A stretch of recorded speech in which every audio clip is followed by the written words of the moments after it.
os prisioneiros acorrentados, tá?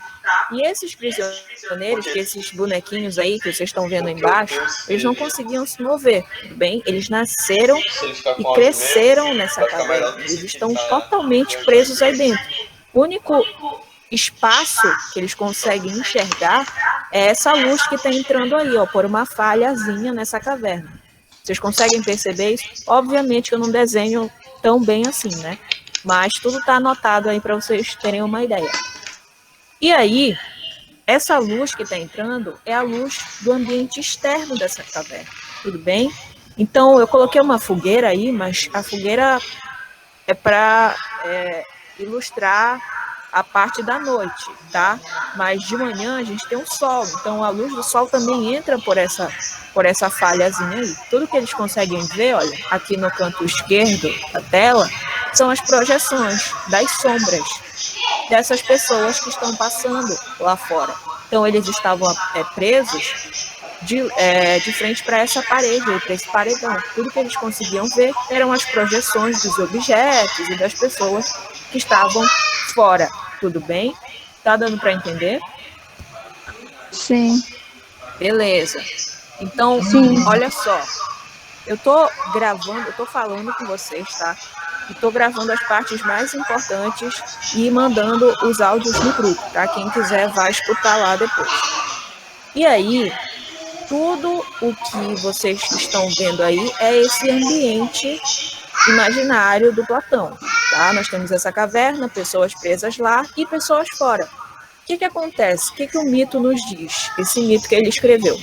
Ele fala que um desses prisioneiros consegue sair dessa caverna, consegue deixar essas correntes para trás e aí ele consegue sair desse ambiente aí. Quando ele sai desse ambiente, galera, ele acaba encontrando um mundo totalmente diferente. As pessoas fora da caverna não estavam acorrentadas, não estavam presas, nem olhando só para um lugar. Pelo contrário, eram pessoas como esse prisioneiro que saiu. Então, o que eles pensavam quando eles estavam lá dentro, eles pensavam que eram monstros, que eram seres de outro mundo, mas na verdade eram só as sombras das outras pessoas. Então, quando ele vê esse mundo novo, ele acaba pensando, caramba, tudo que a gente pensou não era verdade, então preciso repensar isso daí. O que ele fez? Ele acaba voltando para a caverna para libertar as pessoas, tanto libertar das correntes, quanto libertar mesmo sobre essa ideia que existiam monstros. E ele queria mostrar a verdade, dizendo, olha, lá fora existem pessoas como nós, a gente não precisa ter medo de nada. Mas o que vocês acham que acontece? Hein? As pessoas vão acreditar nele no primeiro momento? Não, com certeza não. Então, o que acontece? Esse prisioneiro que acaba saindo, ele sofre, né, algumas represálias dos outros prisioneiros. E aí, a gente tem ninguém acreditando nele. E aí o pessoal falando que ele estava doido, que não era nada disso. E aí acaba que o Platão está querendo nos contar, né, com esse mito. Obviamente que ninguém acredita no prisioneiro e as pessoas não saem para ver se era realmente verdade ou não. Então nós temos duas perspectivas sobre esse mito, tá, galera? Nós temos o ambiente dentro da caverna, que é uma ilustração, obviamente. E aí o Platão nos diz que o ambiente dentro da caverna é o ambiente que pode ser traduzido tanto pelo nosso meio social, tá? O ambiente dentro da caverna é tanto o meio social quanto a nossa própria cabeça. Como assim, professora? Quando o prisioneiro sai da caverna e acaba tendo contato com outra realidade, é um choque para ele, obviamente, porque ele não estava acostumado com aquilo. Mas ele também se propôs a conhecer, ele se propôs a ouvir, ele se propôs a ver. Então, esse movimento que ele fez de saída da caverna, de conhecer outra realidade, pode ser um movimento que o Platão expressou numa realidade física, né? No caso, ele falou que existia a caverna, o mundo fora da caverna e tal, tudo isso para explicar essa ideia. Mas nós podemos trazer essa ideia para dentro de nós, quando a gente nós vivemos numa bolha, né? Cada um vive na sua bolha, com a sua família, com seus amigos, mas nem todo mundo conhece a realidade dos outros, é impossível conhecer. Então, quando você se propõe a conhecer a realidade do outro, você sai da caverna, tá? Numa metáfora, usando uma metáfora, você sai da caverna. E quando você conhece outra realidade, essa realidade, que é diferente da sua, ela merece ser validada também, porque não é só a sua que tem importância. Essa é a primeira lição do Platão. Ele nos diz que a caverna, assim como existem pessoas que querem aprender, existem os prisioneiros que não querem aprender, que não querem sair, que não acreditam que exista uma realidade tão importante quanto a deles. Essa é a primeira lição. A segunda lição, que vocês também podem trazer, né, para si, é uma linguagem muito mais subjetiva. Fala sobre você, sobre essa percepção que você tem de não querer aprender. Muitas vezes é difícil admitir que você não quer aprender tal coisa, que você não quer conversar sobre tal coisa, porque você já tem uma opinião formada sobre aquilo. Então, para o Platão, esse mito da caverna fala sobre alienação. É isso que ele quer falar para nós, tá? Sobre a alienação da sociedade, que está expressa pelos prisioneiros, e a alienação subjetiva, a alienação de si mesmo, que é aquela pessoa que não quer de maneira nenhuma conhecer a realidade do outro, que não quer debater sobre ideias, mas ele também, além de falar da alienação, nos fala de emancipação de pensamento, que é o prisioneiro saindo. O que é emancipar? É se libertar. Então, a emancipação do pensamento, para o Platão, está descrita por esse prisioneiro que se dispôs a conhecer o mundo externo, se dispôs a conversar, e que, mais do que isso, quis voltar e instruir outras pessoas. Tudo bem? Então, ouviu sobre o mito da caverna, lembrou dessa dinâmica aí que a gente fez, e lembra que ela fala sobre alienação e emancipação do ser humano. Beleza? Dúvida até agora? Não, professora, pode continuar. Não, professora. Tá ótimo, vamos lá. Olha, outra coisa muito importante que vocês precisam entender, tá? Sobre o Platão. Alice, teu áudio tá ligado. Outra coisa que vocês têm que entender é essa ideia aí. Olha, eu coloquei esse triângulo para vocês, essa pirâmide, e aí no topo da pirâmide nós temos as ideias eternas, tá? Que são as ideias eternas de Platão? São as ideias do homem, são as ideias do ser humano, as ideias como a gente conhece, tá? Toda e qualquer ideia está no topo dessa pirâmide.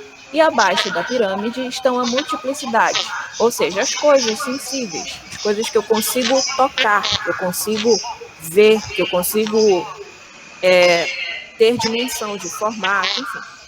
Galera, olha só.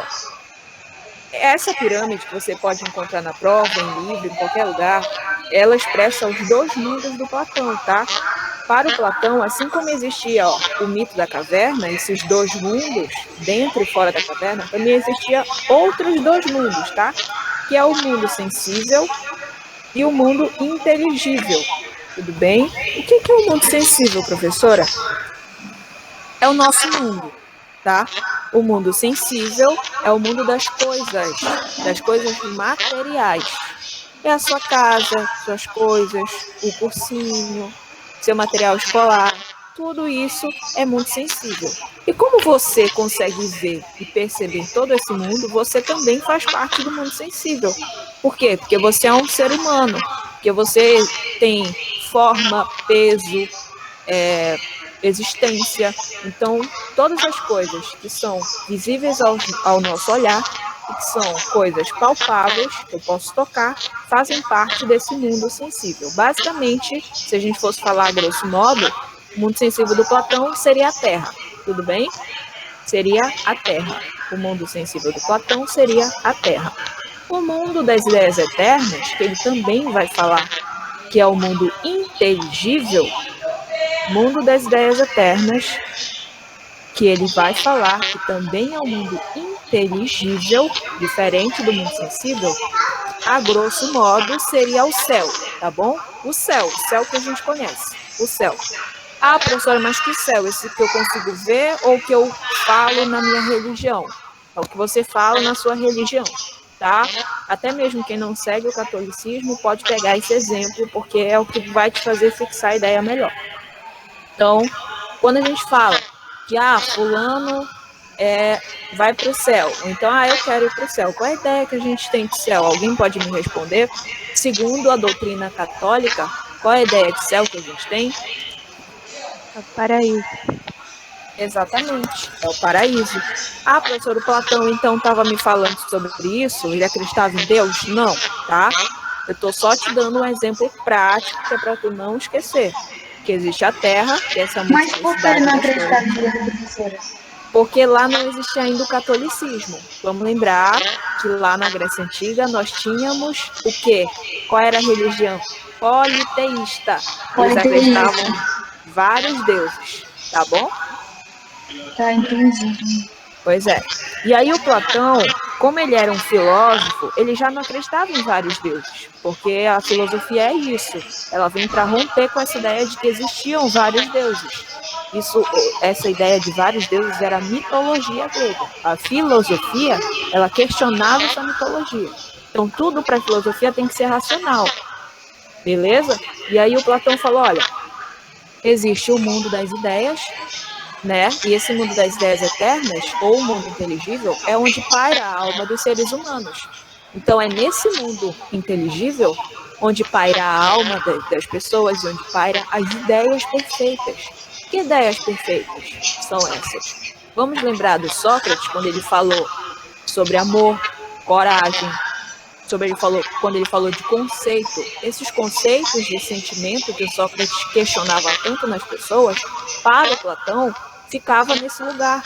Essa ideia de sentimento, as ideias das coisas, ficavam nesse mundo que é além de nós. O que significa inteligível? Significa um mundo inteligente, um mundo que a gente não consegue adentrar. Então, como é que a gente adentra um mundo inteligível, segundo Platão? Como é que eu chego nesse mundo? Para a doutrina católica, nós precisamos ser bons aqui na Terra para poder chegar no céu. Para o Platão, para chegar nesse mundo inteligível, eu preciso estudar muito, porque é um mundo inteligível, o mundo das ideias eternas, das coisas perfeitas. Então, como é que eu chego nisso? Só estudando pra caramba, só conhecendo, só falando sobre filosofia e sempre estudando. Esse era o caminho. Então, vou dar um exemplo mais prático para vocês, tá? Multiplicidade das coisas, já entendemos que é um mundo sensível. Esse mundo inteligível estava descrito como sendo o mundo das ideias perfeitas. O que é isso, professora? Pergunta para vocês. O que é um carro? Um automóvel? Um automóvel. Beleza. Vocês saberiam reconhecer um carro em qualquer lugar do mundo? Sim. Eu não. Sim. Beleza. Então, por exemplo, se tiver um carro aqui no Brasil e um carro lá no Japão, vocês iam saber que é um carro, né? Independente do lugar. Sim ou não? Sim. Mas aí, outra pergunta. Tu ia saber falar japonês? Não. Mas tu sabe que o carro, tu saberia dizer ali como é que o carro existe, né? Que ele tem 4 rodas, que ele tem banco e tal. Tudo isso a gente sabe, certo? Certo. Agora explica isso em japonês pros caras. Então, né? Vai no Google. Pois é. Isso aí, galera, é o mundo das ideias do Platão. Como assim, professor? Eu não entendi nada. No mundo das ideias, galera, existe a questão das ideias sobre as coisas que estão nesse mundo, que estão na Terra, tá? Então, todo mundo aqui ia saber reconhecer um carro. Mas também existem as ideias sobre os sentimentos. Por quê? Porque todo mundo já nasce sabendo o que é um carro. Ao longo da tua vida, tu vai saber reconhecer o que é um carro. Ao longo da tua vida, tu vai saber reconhecer o que é cadeira, o que é mesa. Isso é incontestável. Mas sobre as línguas, por exemplo, você não vai saber comunicar esses objetos em qualquer lugar do mundo.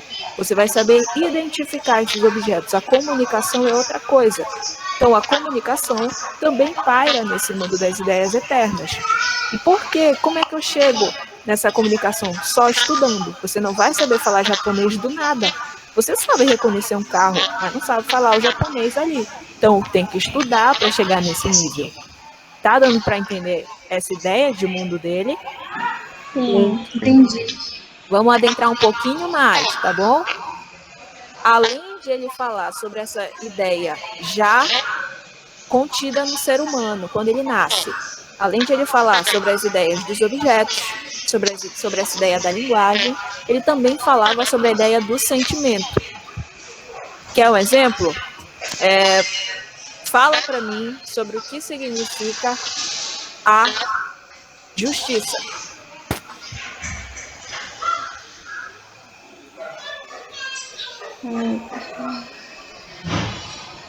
Alguém sente a justiça? Alguém consegue sentir a justiça? Vamos lá, galera. Justiça, respeito, igualdade? Exatamente. Nós temos conceito para a justiça, certo? Isso aqui e em qualquer lugar do mundo. Isso é óbvio. Agora, vamos falar de amor. Alguém aqui sabe o que significa amor? Pode falar para mim o que é amor? Sentimento. Quando a gente fala assim, égua, eu amo tal pessoa. Eu preciso falar mais alguma coisa? Ou já ficou explícito ali a ideia do que eu queria dizer? Ficou explícito a ideia. Exatamente. Mas como é que eu sei, professor, que é o amor? Não sei. Eu só nasci e já tinha ali a ideia do que era o amor. Assim como eu já tinha a ideia do que era a bondade, assim como eu tenho a ideia do que é ser corajoso, eu tenho a ideia do que é estar triste. Quer ver mais um exemplo que ele falou para nós? Esse mundo dessas ideias eternas, galera, ele era tão forte que é impossível conhecer esse mundo inteiro. Dá um exemplo para vocês. Falem para mim sobre tristeza. Tristeza é um sentimento, certo? Fala para mim sobre a tristeza. Quais são os indícios da tristeza? Como é que eu sei que eu tô triste? Bom, a gente não tem ânimo pra quase nada. Dá vontade de chorar. Fica um nó na garganta às vezes. Aí tu já sabe que tu tá Enfim. triste, né? Uhum. Precisa falar mais alguma coisa? Não. Não. Galera, essa ideia de contradição, por exemplo, aqui a gente já sabe que esses aí são os sinais de que a gente está triste. Mas, e se eu quiser dar outro nome para tristeza? Tipo, eu já sei que tristeza tem esses indícios. Mas se quando eu estiver triste eu falar, eu tô muito feliz, quando na verdade eu tô triste. A outra pessoa vai entender que eu tô triste ou que eu tô feliz? Tô feliz. Pois é.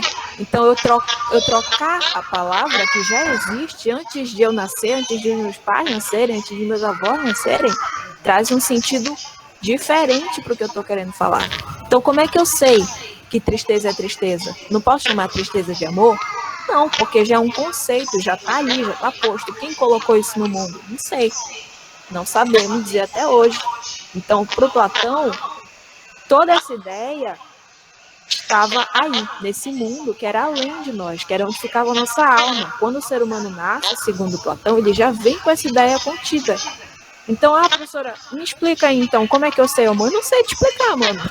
Não sei, porque a gente já nasce e já vem com essa ideia. E se eu quiser chamar a tristeza de coragem, professora, eu posso? Pode. Se as outras pessoas vão te entender, eu não sei, mas pode. Tá dando para entender até agora, galera? Sim. Olha aí. Tem um filme muito legal, que inclusive é o meu filme preferido, que o nome do filme é Peter Pan, tá? O Peter Pan, na versão de 2003, que é a minha versão preferida, tem uma parte do filme que o Peter tá chegando lá, no quarto da Wendy, e aí ela gosta dele, ela se apaixona por ele naquele momento. E aí ela fala, Peter, eu gostaria muito de te dar um dedal. E aí, não, um beijo. Aí ele fala assim, Ele fica pensando e ele estende a mão para ela.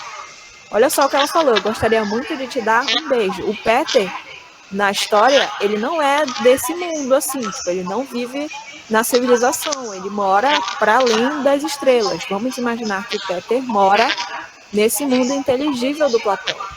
E aí, quando ele vem para a civilidade, ele conhece a Wendy. E aí o Wendy fala que gostaria muito de dar um beijo nele. E aí ele estende a mão. Aí ela fica olhando para ele. Aí ela fala: você não sabe o que é um beijo?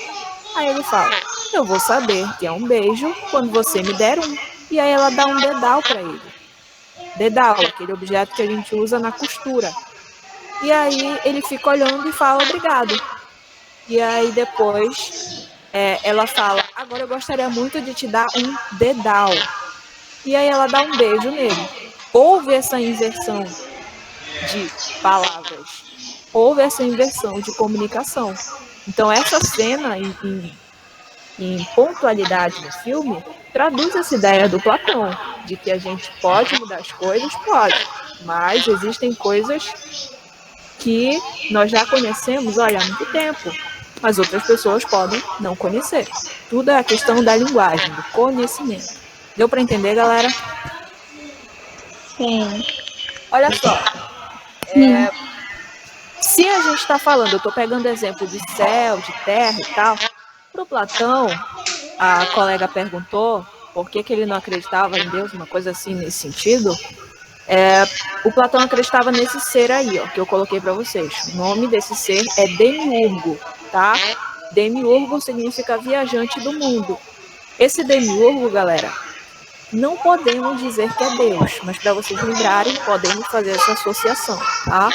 Demiurgo estava em todos os lugares, segundo Platão. Ele era onisciente, onipresente. Então era ele que estava ali no controle do mundo inteiro.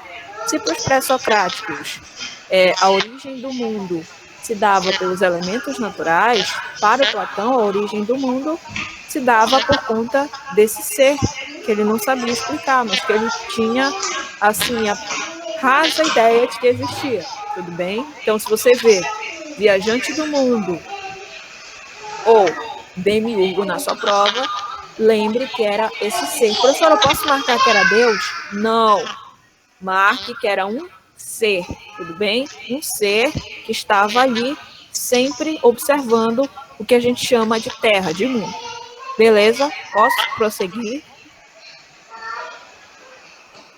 Olha aí. Sim. Paramos aqui na última aula, tá? Aristóteles. Galera, o Aristóteles foi aluno do Platão, tá? E para ele toda essa ideia de mundo sensível, mundo inteligível, dois mundos, nada disso existia, tá bom? O que existia para ele era o mundo sensível e só. Não existia nada de mundo onde ficava a tua ideia, a tua alma, não era isso. Para ele o conhecimento se dava no mundo que a gente conhece. Então, se eu me propusesse a estudar o mundo sensível, não tinha problema nenhum. Eu estaria ali adquirindo conhecimento e contribuindo para a evolução desse mundo. Então, Platão acreditava em dois mundos, tá bom? No mundo sensível e no mundo inteligível. E aí o conhecimento para o Platão era somente alcançado plenamente. O que é plenamente? Totalmente. Então, esse conhecimento era somente alcançado plenamente no mundo das ideias, no mundo inteligível. Para Aristóteles, o conhecimento só pode ser alcançado plenamente no nosso mundo. Beleza? Para Aristóteles, galera, existia, para ele explicar para ti como se dava o processo de conhecimento, ele ia falar disso aí, de substância, tá? Para ele, a substância era uma realidade de um ser determinado. O que é isso? Celular. O que é um celular? Você não sabe as dimensões do celular? A forma do celular? Sim. Então, o celular pode ser descrito como uma substância que eu consigo tocar? Sim. Você é substância? Sim. Exatamente. Então, tu já entendeu o conceito dele. Tudo que poderia ser estudado, ou seja, qualquer objeto, até mesmo nós, poderíamos nos encaixar nesse conceito de substância. O que é então, professor, essa realidade determinada? Toda e qualquer coisa que poderia ser medida, que poderia ser estudada. Então você não tem peso e altura? Sim ou não? Sim, Não tem massa corporal? sim. Então você é uma realidade, ou seja, você é um ser determinado. Então, por exemplo, eu não sei os nomes de vocês para usar como exemplo, mas quem está me respondendo sabe a cor do cabelo que tem, sabe a altura que tem, sabe o peso que tem, a cor que tem. Tudo isso é puramente determinado fisicamente. Então, tudo que poderia ser determinado e visualizado, para ele já era um objeto de estudo, já poderia ser objeto de estudo. Então, substância, para Aristóteles, todo e qualquer objeto, até mesmo o homem, beleza? A natureza era substância também. Então, vamos falar dessa transformação natural, tá? Tanto dos homens quanto da natureza. E ele chamou essa transformação de ato e potência, tá bom? Professora, eu não vou lembrar desse negócio. Na prova, você pode ver com esse nome aqui, ó. Alguém lê para mim, tá? Aristóteles, 2 pontos. O que está escrito embaixo? Ilemorfismo teleológico. Beleza, é isso aí. Você vai encontrar sim no Enem, tá? Pode encontrar sim, mas também pode encontrar como ato e potência, tá bom? O que é, então, o ilemorfismo teleológico? Galera, ele é nada mais, nada menos que o processo que toda substância passa no mundo. Então, aí eu dei um exemplo para vocês de um início do processo, tá? O que é o início? Eu trouxe para vocês o exemplo de uma semente. Vamos imaginar que seja uma semente de qualquer árvore. Pode ser de mangueira, de açaizeiro, sei lá, qualquer coisa. E aí essa semente, vocês não concordam que tem um processo? Tem um processo de plantação, de tratamento, até chegar a se tornar uma árvore, sim ou não? Sim. Exatamente. Então, todo esse processo de que a semente primeiro é um broto, depois vai se tornar uma coisa maior, até ser uma árvore, para ele é perfeitamente estudado, tá? Pode ser perfeitamente compreensível. Então, ele nos disse, o ato e potência é a transformação natural de qualquer substância, tá? Então, lembre que ato é início. Ato é início, não esquece disso. Ato é início. E a potência é o meu processo, é o meu produto final, mas também é o meu processo. Vamos entender isso melhor. Ele nos deu um padrão, tá? Esse padrão de transformação são as 4 causas. Existe a causa material, a causa formal, a eficiente e a final. Eu trouxe para vocês a semente. A semente veio da onde? Vocês podem me dizer? Veio da onde a semente? Do fruto. Fruto. Da árvore. E a árvore, o fruto, eles vêm da onde? Da semente. Bora pensar numa realidade mais geral, galera. Veio do meu quarto? Não. Veio de onde, então? Calma. O fruto veio da onde? Onde é que eu Da natureza. encontro árvore, fruto? Na natureza. Alguém falou aí, da natureza. Então, o Aristóteles está trabalhando com natureza, tá bom? Vamos pensar aí na natureza. A semente veio da natureza. Então, a semente, vocês concordam que é um material da natureza? Sim ou não? Sim. Sim. Beleza. Então, a semente, galera, é um material da natureza. Existem várias formas de semente. Vocês não concordam? Sim ou não? Sim.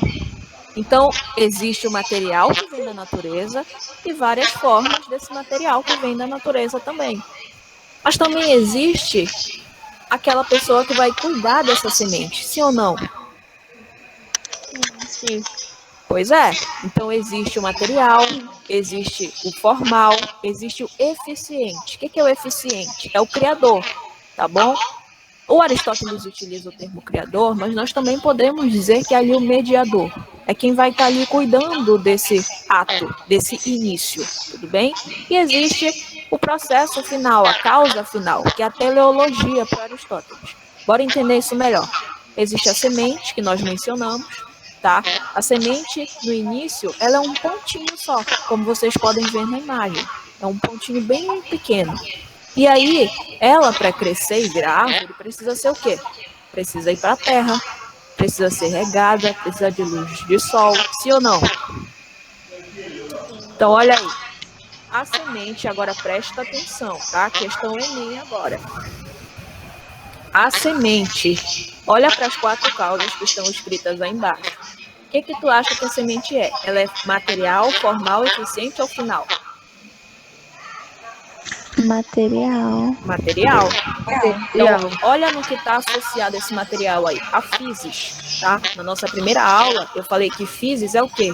Físico, é natureza. Então, toda vez que você vê physis, lembre de físico, de natureza. Então, se a semente é a minha causa material, qual é a causa formal desse desenho aí que eu trouxe para vocês? Qual é a causa formal? Qual é a forma da semente? Vocês conseguem me dizer? Forma geométrica da semente? Redondo. Circular, né? Redonda. Círculo. Exatamente. Então, se a semente fosse triangular, tu não ia saber que era triangular? Pois é. Sim. Então, existem essas formas geométricas. Essa causa formal, galera, é a psique, tá bom? O que é a psique? Psique é psicologia, mente. Então, a minha mente reconhece as causas formais. Sabe o que é um círculo, um quadrado, um retângulo? Sim ou não? Tranquilo até aqui? Então, a semente é material, né? Veio da natureza, é material, eu consigo tocar. A forma, a causa formal dessa semente é o círculo. Quem é a causa eficiente? Pode ser eu. Eu posso ir lá plantar a semente, cuidar dela? Sim ou não? Sim. Então, beleza. Pode ser eu essa causa eficiente, mas também pode ser a própria natureza, né? Não concorda comigo? Sim.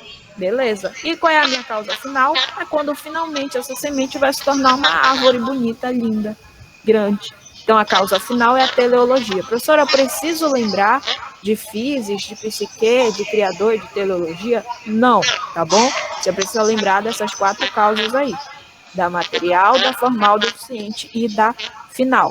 Professor, então o ato é início.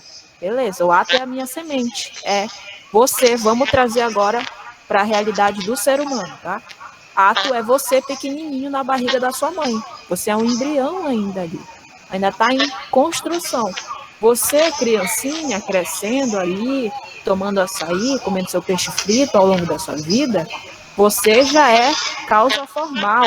Já está criando ali forma, já está criando consciência. Quem é a causa eficiente desse processo? Pode ser você? Pode. Você se cuida também, você se autocuida. Mas pode ser sua mãe? Pode também. Quem é a causa final? É você aqui hoje assistindo a minha aula. Tudo bem? Tá dando para entender? Sim. Beleza. Então, professor, o que é a potência? A potência é o meu processo final, é o meu produto final. Mas é só isso? Não. O Aristóteles também fala que essa potência é potência de ser. O que isso significa? Exemplo. O que você quer ser daqui a 5 anos? Você quer estar exercendo que profissão? Quem quiser responder, pode responder, tá? Medicina veterinária. Direito.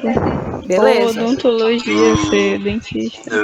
Beleza. Você não concorda que você está nesse processo até chegar nesse final que você espera? Esse processo é ato e potência, galera. É transformação. A potência que ele fala aí é tanto esse produto final, quanto a potência que você tem de chegar lá, quanto a potencialidade. Quando alguém chega para você e fala, égua, tu tem potencial, cara, para ser professor. Tem potencial para ser médico. Significa que a pessoa está dizendo que você tem ali uma possibilidade de ser alguma coisa, de se tornar aquilo. Deu para entender? Então, para Aristóteles, qualquer coisa da natureza tinha potencial de se transformar em qualquer coisa. Na árvore, por exemplo, tem potencial de se transformar em folha de caderno, em madeira bruta, em cama, em cadeira, em qualquer coisa. Tem inúmeras possibilidades. Então, essa potência não é só no processo final, são também as possibilidades desse objeto. Beleza? Sim ou não? Sim, sim. Isso. Galera, o meu relógio é diferente do relógio de vocês. Não consegui acertar ainda, tá? Quanto tempo nós temos restante?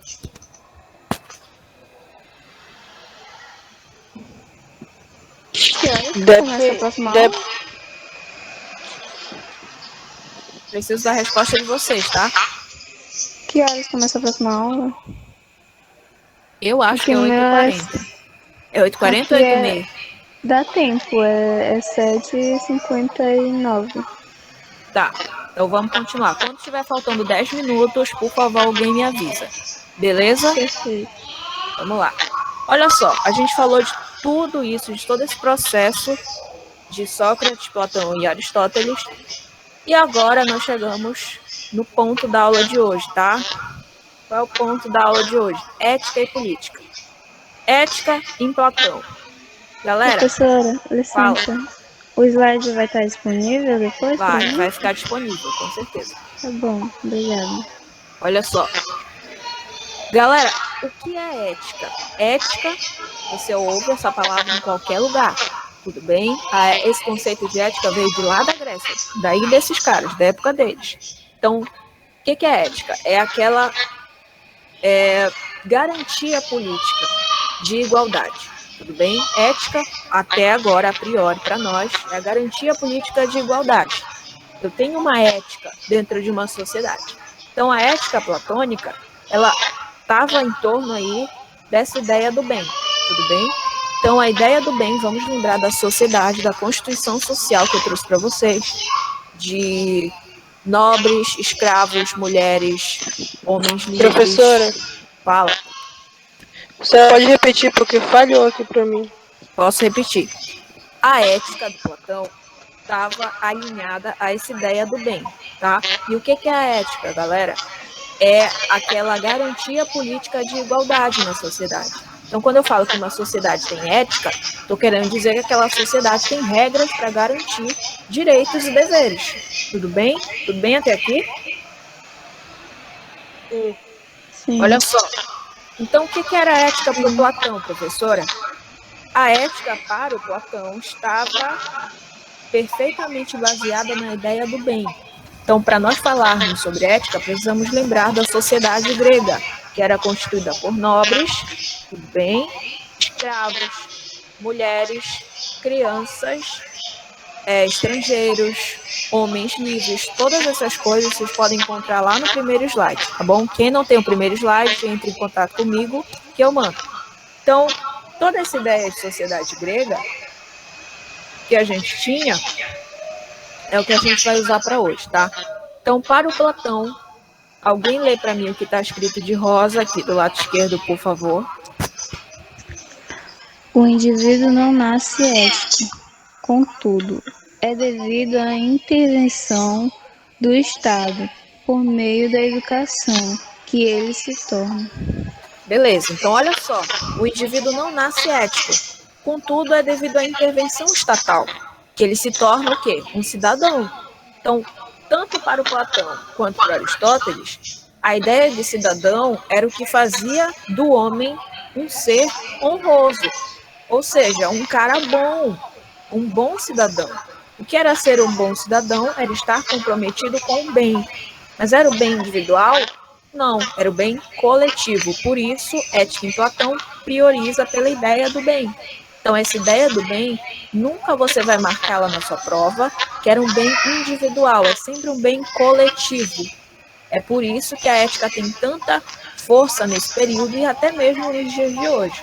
Só que nesse período era um pouco mais fiel ao conceito, beleza? Peraí. Ah, tá. Olha só. Então, essa ideia do bem, galera, ela vinha também dessa teoria das ideias que a gente conversou, desse mundo das ideias. Como é que eu sei o que é certo e errado?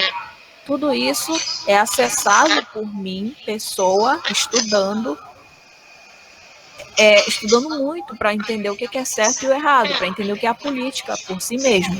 Então, o Platão disse para nós, olha, existe um ser verdadeiro. Esse ser verdadeiro é ser transcendente. O que é transcendente? É o que a gente falou da sua alma lá no mundo inteligível. Então, a sua alma é um ser transcendente, ou seja, está para além da realidade física, para além de nós.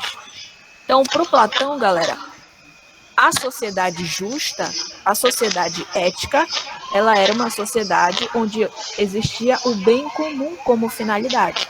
Eu sempre tinha que pensar no outro antes de pensar em mim. E aí toda essa ideia de sociedade, de ética, de política, foi escrita pelo Platão nesse livro aí, ó, A República. No livro A República, ele fala para nós sobre uma sociedade ideal. O que é a sociedade ideal? Para o Platão, é uma sociedade onde todos têm ali o seu devido lugar, tá? Tanto os escravos, quanto os comerciantes, quanto os estrangeiros, todo mundo tinha que estar no seu devido lugar. Não deveria existir isso de um escravo se tornar estrangeiro, um escravo se tornar comerciante, não. Para garantir o bem-estar social, para garantir o bem-estar da coletividade, cada um tinha que exercer a sua função, tá bom? E aí, olha, eu escrevi para você. Para Platão, o ser humano possuía almas, tá bom? E essas almas que a gente deveria ter controle, o controle dessas almas dentro de nós auxiliaria a vida coletiva. Professora, como assim? Olha só. Professora, Diz. A alma em si, ela é o que? Digamos, na ciência, ela é a mente? É o que? A alma é a alma que a gente entende hoje. Ele já tinha essa concepção de alma. Quando você fala assim, a alma dessa pessoa é muito boa, o que tu tá querendo dizer? Que aquela pessoa é boa, sim ou não? Pois é. Então, a alma, por isso que eu trouxe a ideia do cristianismo para você entender melhor. Porque essa noção de alma é para ele a alma que a gente entende como a alma humana. A gente sabe descrever a alma, sabe se ela tem forma, sim ou não? Não. Pois é. Então, nem lá ele sabe explicar, e nem aqui a gente sabe. Já se passaram milhões de anos da existência da filosofia. E da igreja também, que não sabe dizer para nós o que é a alma de verdade. Então, para o Platão, cada ser humano possuía a alma. Ou seja, tanto por possuir essa alma, que, segundo ele, é onde ficava contido os sentimentos, essas ideias eternas, mas também possuía a consciência, que era o que organizava tudo. É o que a gente vai ver agora na tripartição da alma. O que é a tripartição? 3 partes. Então, para ele, cada pessoa na sociedade, e a pessoa individual também, possui essas 3 almas. Olha, a alma racional, a alma irracível e a alma concupiscível. Não tem erro, cara. Onde é que fica a alma racional? Lê para mim aí alguém. Lê as 2 setas e lê a última seta. O que é a alma racional? Sabedoria e sagacidade, eu acho, não sei. Não Exatamente. Que significa o quê? O que está no círculo? Mente. Todo mundo concorda que a nossa consciência, ou seja, a nossa alma racional, fica na nossa mente? Sim ou não? Sim. Beleza, não tem erro nenhum aí. Vamos para a segunda alma. Alma irracível. Alguém lê para mim. Não é a mesma pessoa para ler, tá? Sentimento, ousadia, significa coração. Beleza. Todo mundo concorda que os sentimentos e a ousadia ficam no coração? Sim. O que é essa ousadia? É quando você não sabe como agir e aí tu segue teu coração. Isso pro Platão é ousadia, porque você não está sendo racional, tu simplesmente está te atirando em um sentimentalismo. Beleza? Então essa ousadia tem ligação com o coração. Vamos lá, assim, ter a ideia de vestibular, que é o que está mais próximo de nós. Você quer fazer música na universidade, mas aí a sua família quer que você faça medicina. Para o Platão, tu deveria escolher o que é racional, ou seja, tu deveria pensar racionalmente o que vai te dar dinheiro, o que vai te colocar mais rápido no mercado de trabalho. O que te colocaria mais rápido? Não sei. Isso aí é um pensamento que você deveria exercer com a sua racionalidade. Mas se você quer muito cursar música, você seria ousado, porque tu não ia contar para tua família que tu quer medicina, tu simplesmente iria te inscrever em música. Isso é a ousadia do sentimentalismo, do coração. Tá dando para entender, galera? Tá. Sim. Então essa segunda alma fica onde? Onde é que fica a segunda alma? No coração. No coração. coração. Alguém lê a terceira para mim? Coração. Terceira alma concupiscível. Desejos, moderação, baixo ventre. Agora, quem acertar onde fica essa alma, já passou no Enem. Vamos lá. No ventre. Onde é que fica essa terceira alma aí? Gente, eu quero participação. Eu tô com vergonha. Caramba, professora, calma aí, tá pensando. Ei, tem que pensar rápido, só tem 3 minutos para cada questão. Baixo ventre. Bora, que tu sabe. Para com a tua graça. Gente, pelo amor de Deus, eu vou falar, mas não mostra graça. Que seria os genitais, professora? Tá vendo como tu não erra? Tá vendo como tu sabe? É isso mesmo, galera. Mas eu fico com vergonha de falar. Não, não fique. Todo mundo aqui vai saber. Galera, vamos fazer um exercício agora, tá? Agora eu vou voltar aqui para nossa... Vamos ligar a câmera todo mundo, por favor. Bora ligar a câmera rápido, que a gente tem pouco tempo. Vamos ligar. Olha, teve gente até que saiu da reunião para não ligar. Calma aí, pelo amor de Deus. Bora lá, gente. Bora que a gente já tem assunto, tá? Só quero ver se vocês vão fazer mesmo. Deixa eu parar a apresentação aqui.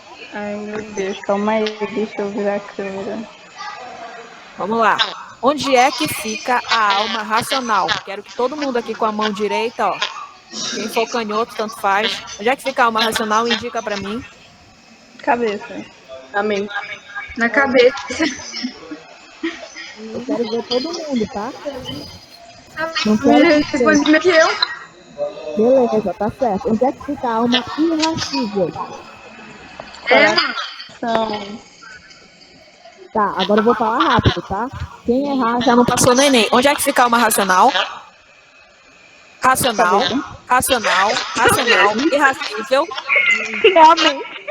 Coração. irascível, racional agora. Racional, irracional. Cabeça.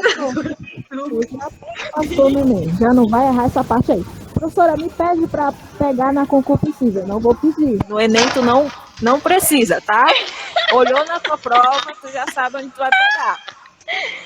Professora, me tirar da sala. Tudo pelo conhecimento, cara. Bora continuar. Continuar apresentando aqui.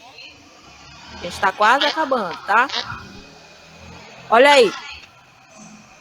Deu pra entender essa parte, galera? Sim ou não?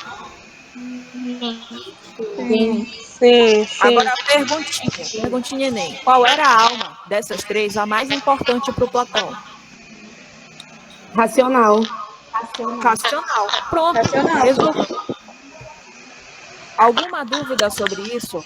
Pronto, passamos no Enem. Vou estudar. Tu já passou. Nenhuma dúvida, né? Vamos prosseguir aqui então. E a ética para Aristóteles? Galera, se para o Platão a ética era essa ideia do bem coletivo e estava envolvida com essa questão das almas, para o Aristóteles, a ética estava relacionada à eudaimonia, tá bom? Deixa eu aceitar aqui. Tem gente chamando. Eudaimonia. Alguém lê para mim essa parte aqui que está escrita de azul, por favor?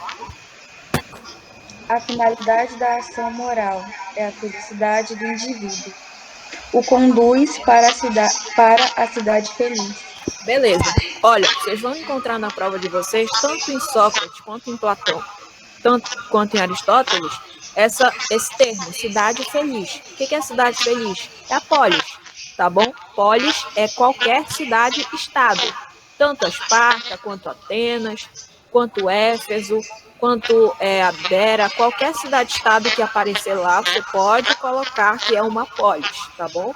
Então, a cidade feliz que eles estão se referindo pode ser qualquer cidade que tenha essa funcionalidade política. Então, a ética do Aristóteles estava ligada à eudaimonia. Alguém sabe me dizer o que é a eudaimonia? A resposta está aí, de azul. Felicidade. Não, Felicidade. felicidade. Qualidade do caráter. Vamos já entender o que é a qualidade do caráter. Vocês estão vendo, não tô vendo nenhum. Olha só, olha para o esquema, galera. Ética em Aristóteles, tá?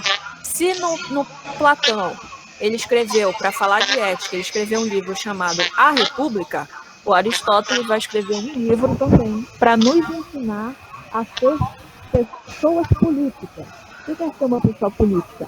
Aprender a lidar com o outro, aprender a lidar com opiniões. Professora, sua voz tá ruim, não tô entendendo. E agora? Agora sim. Melhorou. Beleza, vai só me avisando aí. Olha aí, se pro Platão a ética estava ali descrita no livro dele de A República, o Aristóteles ele escreveu o Ética Nicômaco, tá? Vocês podem pesquisar, é um livro muito bom.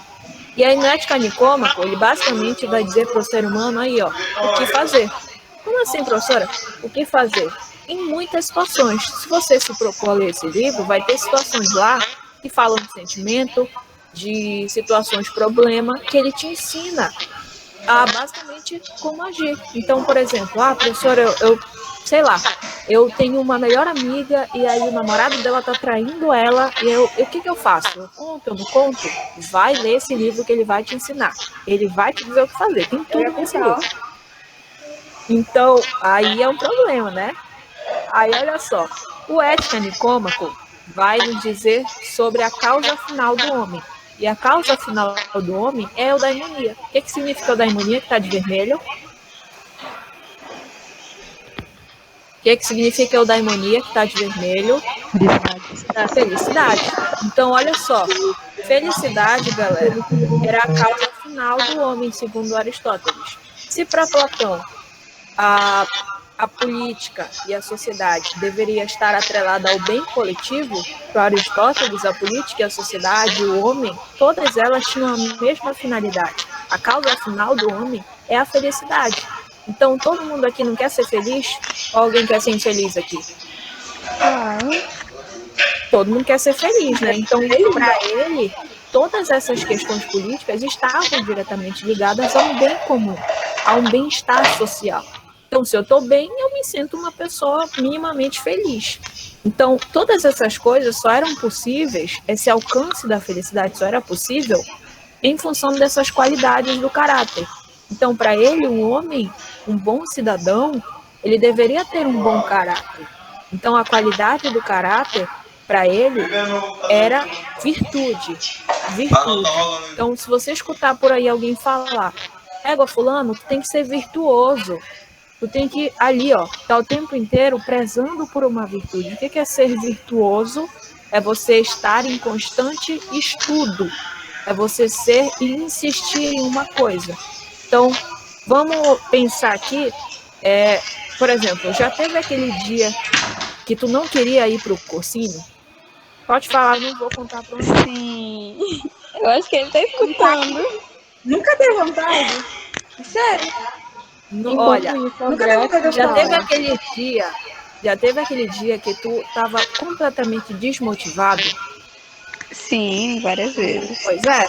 Se tu fosse conversar com Aristóteles, ele ia te dizer, ei, para com isso, tu tem que ser virtuoso. O que é ser virtuoso? É você persistir em um objetivo. Isso é uma virtude. Isso é você ser virtuoso. Então, qualidade de caráter é você insistir nas suas coisas. Então, quando você ouvir alguém falar, seja virtuoso, quer dizer, seja persistente, seja insistente. Isso te leva ao eudaimonia, isso te leva à felicidade. Porque mesmo que você esteja muito cansado, você precisa insistir no seu estudo, porque você quer chegar em algum lugar. Então, olha aí o que ele vai dizer. A sabedoria é primordial ao bom governante. O que isso significa, galera? Que um bom político, ou seja, um bom governante dessa cidade-estado, dessa polis, dessa cidade feliz, ele precisa ter essas 3 coisinhas aí coloridas. Olha, lê para mim o que está no primeiro ciclo. Ele precisa ser o quê? Homem bom. E depois? Homem instruído. Homem instruído. ele precisa fazer o quê? Ser instruído. E por fim, Agir bem. beleza. Então, olha aí o que para Aristóteles é um homem, um político bom, que é de boa governança. Ele precisa ser um homem bom, um homem instruído, ou seja, que estuda, que está ali preocupado e está sempre antenado com as coisas, e ele precisa agir bem, agir moderadamente. Esse agir moderadamente é sempre agir com justiça, beleza? Ele tem que ser justo para todos. Então, para Aristóteles, essa virtude, né, essa persistência, ela era dividida em duas. Existia para ele a virtude ética e a virtude dianoética. A virtude ética, galera, ela nasce do hábito, beleza? O que isso quer dizer?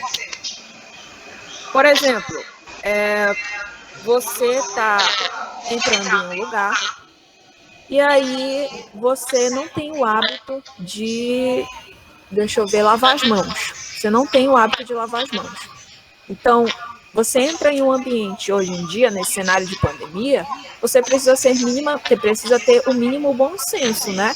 Então, para você agir bem, para você ser uma pessoa que não vai causar perigo nenhum ao coletivo, você precisa lavar as mãos hoje em dia. Então, essa virtude ética, ou seja, essa atitude de lavar a mão, ela tem que surgir de quê? Do hábito de cada pessoa.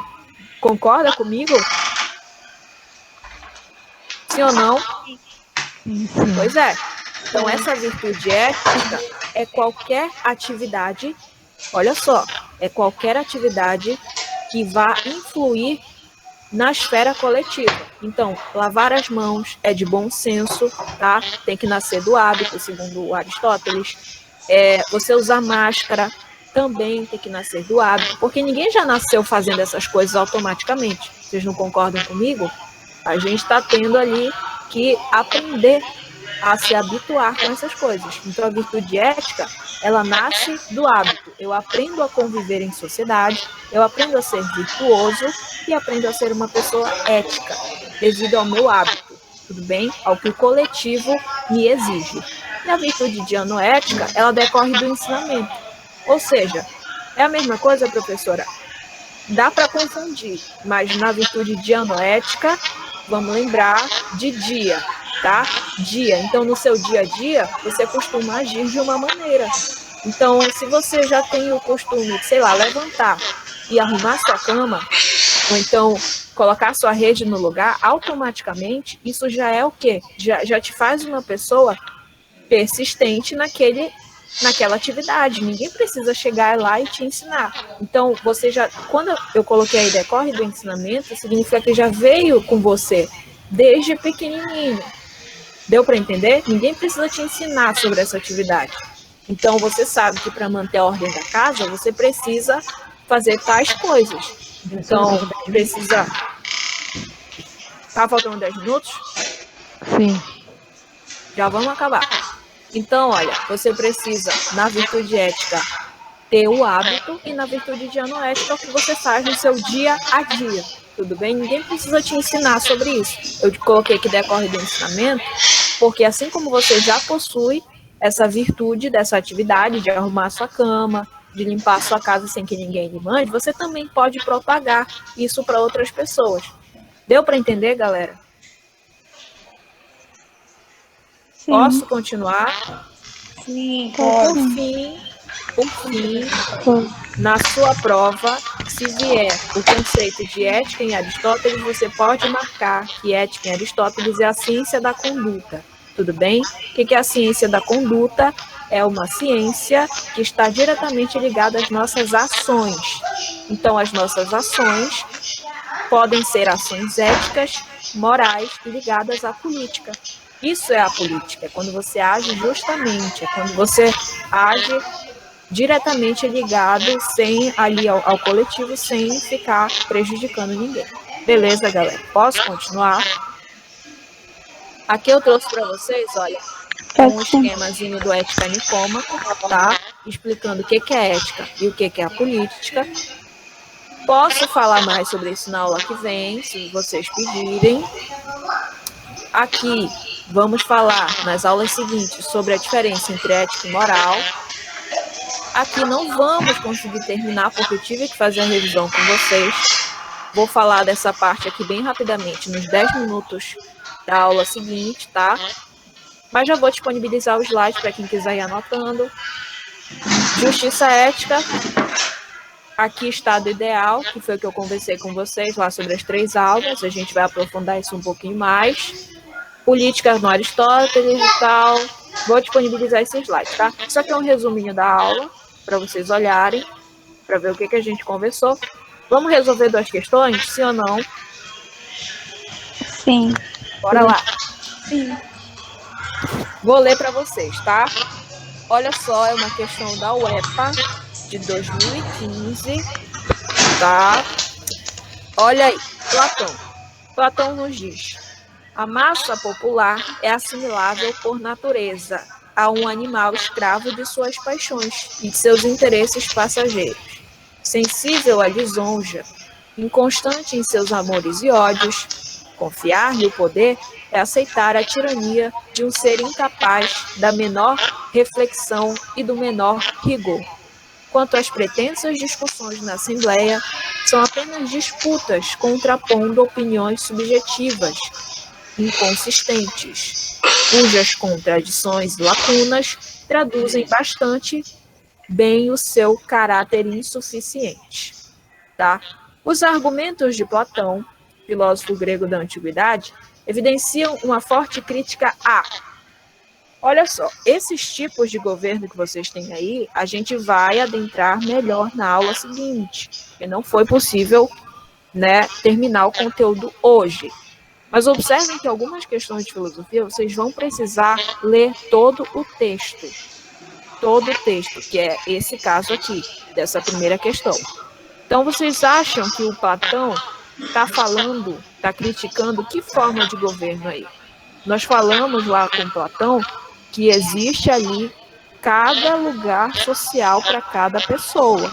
E tanto em Platão quanto Aristóteles, já adianto para vocês que eles concordam que o bom governante, além de ser um homem bom, além de agir bem e além de agir moderadamente, ele precisa ser um homem sábio, um homem ligado à filosofia, um homem que saiba sempre ali apaziguar as situações.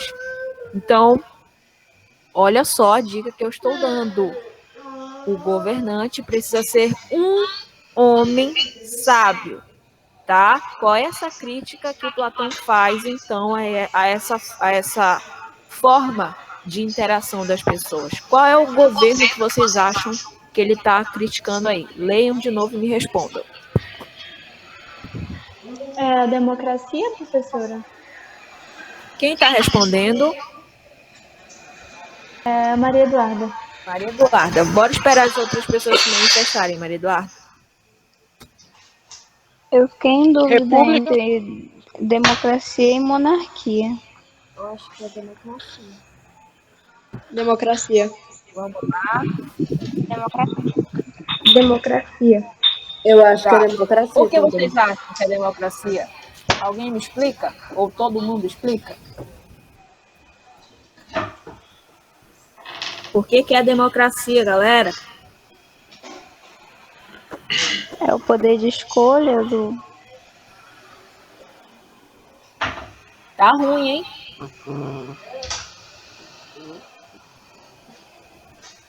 A gente não vai sair daqui se vocês não interagirem e não responderem.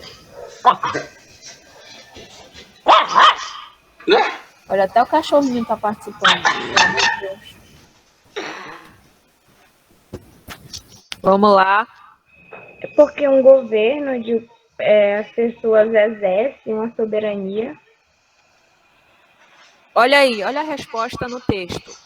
Presta atenção. Quanto às pretensas discussões na Assembleia, são apenas disputas. Olha aí, ele fala que são apenas. Ele está minimizando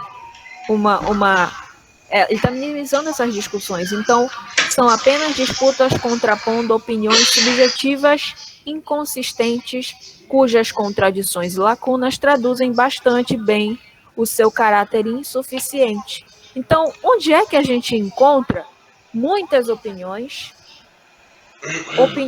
inconsistentes, opiniões contraditórias e que são insuficientes para que a gente chegue a um consenso mesmo? Onde é que a gente tem? Qual é o tipo de governo que a gente encontra muitas pessoas opinando? Na República. Na República.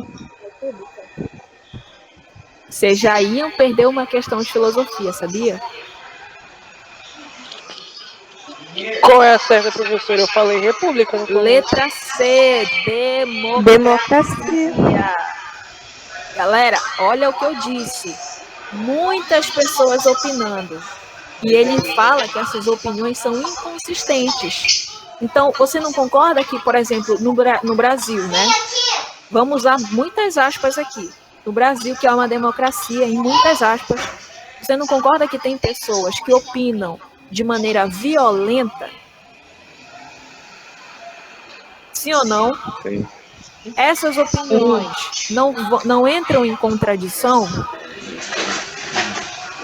Entram em choque com outras opiniões? E muitas dessas opiniões não ferem a própria política do país? Sim. Tudo isso é democracia, galera. Tudo isso é democracia. Então, já adiantando para vocês, o Platão e o Aristóteles começaram essa ideia, tá, de tipos de governo, precisamente o Aristóteles, a gente vai falar sobre isso na aula que vem. Eles não aceitavam a democracia como uma forma de governo, tá bom? Não aceitavam, nenhum deles. Eles tinham percepções diferentes, mas democracia para eles não era um bom caminho, justamente por isso.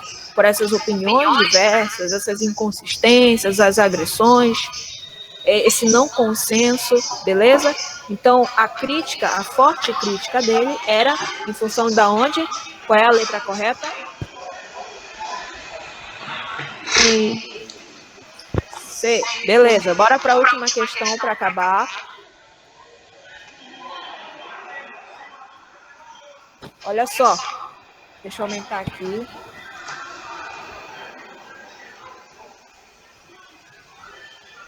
Vemos que toda cidade é uma espécie de comunidade. E toda comunidade se forma com vistas a algum bem. Falamos sobre o bem comum em Platão e falamos sobre a eudaimonia no Aristóteles. Tudo bem? Se forma com vistas a algum bem, pois todas as ações de todos os homens são praticadas com vista ao que lhe parece um bem. O que é um bem? É um bem comum. Pode ser comum, mas também pode ser um bem individual. Todas as comunidades visam algum bem. É evidente que a mais importante de todas elas, e que inclui todas as outras, tem mais que todas este objetivo, e visa ao mais importante de todos os bens. No fragmento, olha só, Aristóteles promove uma reflexão que associa dois elementos essenciais à discussão sobre a vida em comunidade. Que comunidade é essa, professora? Pode ser tanto na polis quanto na nossa comunidade de hoje, na nossa sociedade. A saber, qual é a resposta certa? Quais são esses dois elementos essenciais da discussão sobre a vida em comunidade? É letra A, eu acho, ética e política.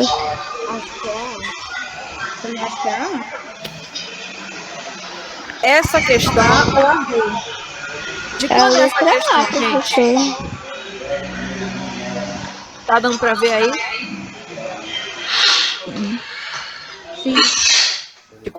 Do Enem desse ano, 2024. Letra A, professora.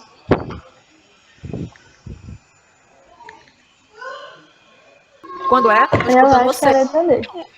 É do Enem desse ano, 2021. Exatamente. Então, bora prestar atenção. Qual é a resposta certa, galera? Eu acho que é a letra A. Ética e política. Letra certa é a letra A. Professora, por que não é a B? Porque eu já te falei que o Aristóteles e o Platão, eles estavam o quê? discordando, que eles estavam, na verdade, concordando que a democracia não é boa para a sociedade. E aqui no nosso enunciado, ó, ele fala que o Aristóteles associa dois elementos essenciais à comunidade, essenciais à discussão. Por isso que não pode ser a democracia. Tudo bem?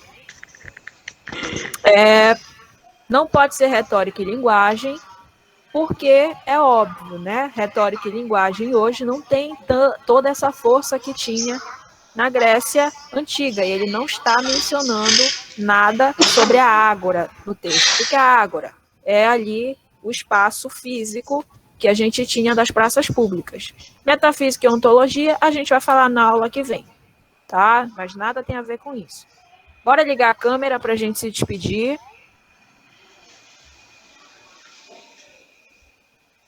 Vamos lá. Vou parar de apresentar aqui.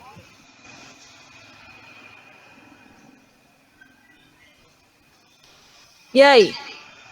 Balanço da aula de hoje. O que vocês acharam? A minha câmera não presta. Tudo bem. Vamos lá. O que vocês acharam da aula de hoje? Alguma crítica? Alguma coisa a acrescentar? Vamos lá. Quero ouvir vocês. Falta 2 minutos no meu relógio.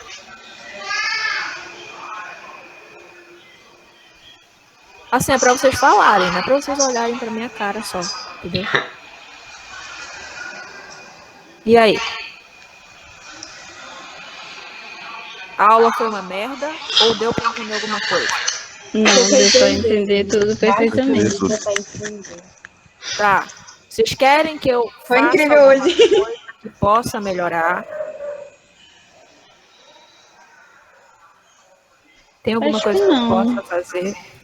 Cara, assim, é difícil a nossa aula, por quê? Porque é online. Tá? É online. Então, é uma coisa complicada. Eu queria poder trazer mais recursos para vocês, que normalmente eu traria para os alunos que eu tenho presencialmente, mas não dá. Não dá para eu me materializar aí em Ipixuna para dar aula para vocês. Então, qualquer coisa que vocês falem para mim, professora, faz tal coisa, eu vou fazer, que é para melhorar o nosso aqui ensino-aprendizagem. Então, a aula de hoje foi legal, foi boa. Beleza. Tá, deixa eu conversar com vocês para a gente encerrar. Eu vou disponibilizar nesse minuto, lá no grupo, a atividade para a aula que vem. A gente vai encerrar a política na aula que vem. Eu tive que fazer a revisão que vocês pediram. Vocês têm 5 questões. Quero essas questões até sexta-feira, meia-noite, tá? Meia-noite de sexta-feira, no meu PV do WhatsApp. Todo mundo tirando foto da atividade e mandando para mim, com o seu nome lá, completo. Tudo bem? Pode ser assim? Pode ser. Então tá ótimo, gente. Boa noite para vocês, tá? Espero que vocês tenham gostado. E é isso aí. Até a aula que vem. Tchau.